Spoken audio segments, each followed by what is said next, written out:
This year's blues recording is the next category. The winner is Willie and the Bumblebees, presenting for them as an original Bumblebee, I think, Mr. John Beach.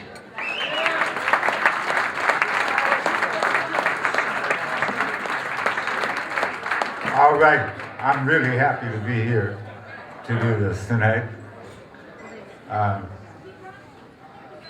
There are probably a lot of things that a person doesn't remember in their life. Musicians don't remember how much money they made each year. They don't remember all the clubs they played in. They remember some of them, the worst ones. But, and then they might remember some really snaky gigs they had that turned out very strange. But most of all, what we remember, I think, is the people that we came through this with.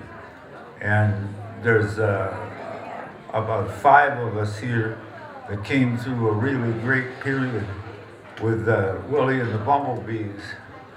And I'm glad they're here tonight. I'm sorry some of the people who aren't here tonight aren't here. But I'm glad we're here. And let's get Willie up here to accept the award. There are also awards for the rest of us. Yeah, everybody come up. I'm gonna let some of the other guys say. Here's the award.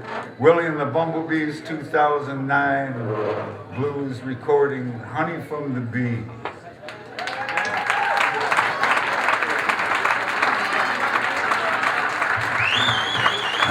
I would point out that there is some blues on this record,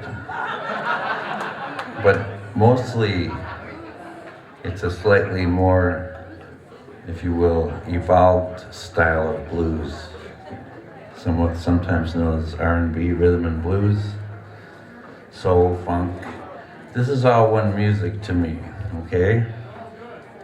And so, and hillbilly music is part of that too, as Maurice once said to me years ago, when I was talking about all the people I loved that influenced me. He said, well, Elvis influenced you too, didn't he? I said, yeah, well, yes, he did. And he influenced Maurice too. So anyway, it's 35 years ago I think we made this, and I could tell a lot of stories about Dave Ray's recording studio up in the woods, where we had an awful lot of fun. There was a lot of booze. Dave would have a big highball in his hand by 11 every morning because he was the kind of guy that got up in the morning. You know, we didn't start drinking till 2 when we got up. You know. We had a lot of fun doing it. I was just reminded of one of the songs, Misery, which is a blues in 3/4 time. And I had lost my voice and was told by the doctors I couldn't speak for 3 months, which I did, and it's a great experience actually. But the first thing I did was sing the vocal on Misery when he said I could talk. I saved my voice on the trip up there and didn't open it till I sang the first words. We did it in one take, I'm sure, like we did many things.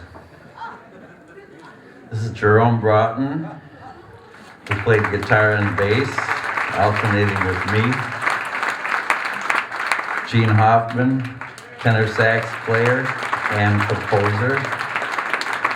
Howard Merriweather, who played drums with us for 15 years and has the sweetest voice you ever heard to this day. And he does come to our jam session and sing once in a while. And of course, Maurice J. Cox, whose career has blossomed, who sang and played baritone, alto, sax, and flute, and did other things like wear roller skates on stage and fall down.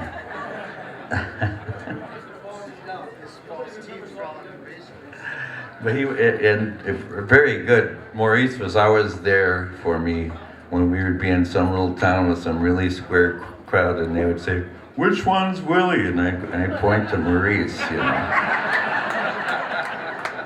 And last but not least, John Beach, who was our piano player and who wrote many of our best songs, and we wrote a lot of them together. And I want to remember Boyle Carter Harris, who passed away not too long ago, who was our trumpet player, who was a unique individual from Memphis, Tennessee, played with us for many years, and was a source of much merriment among other emotions.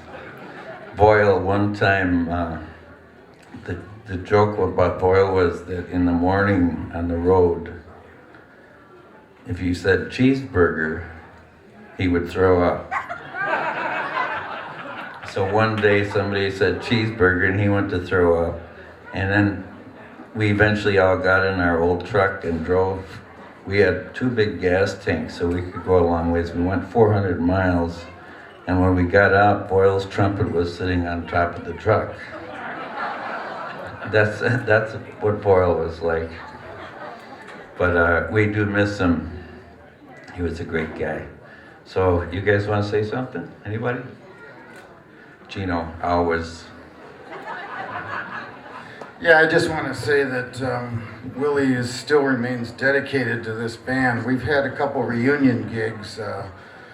First Avenue was, I think, the last one, and his commitment to the music is just totally unbelievable. We were rehearsing with Bronco, was the sax player after I left, Merlin Brunkow, and we were all rehearsing over in St. Paul for this First Avenue gig.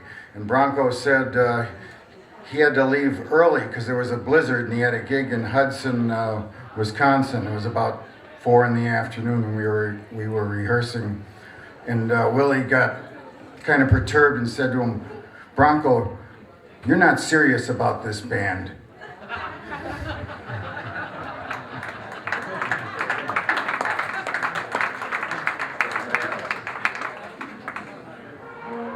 Thank you. We do appreciate it, believe me.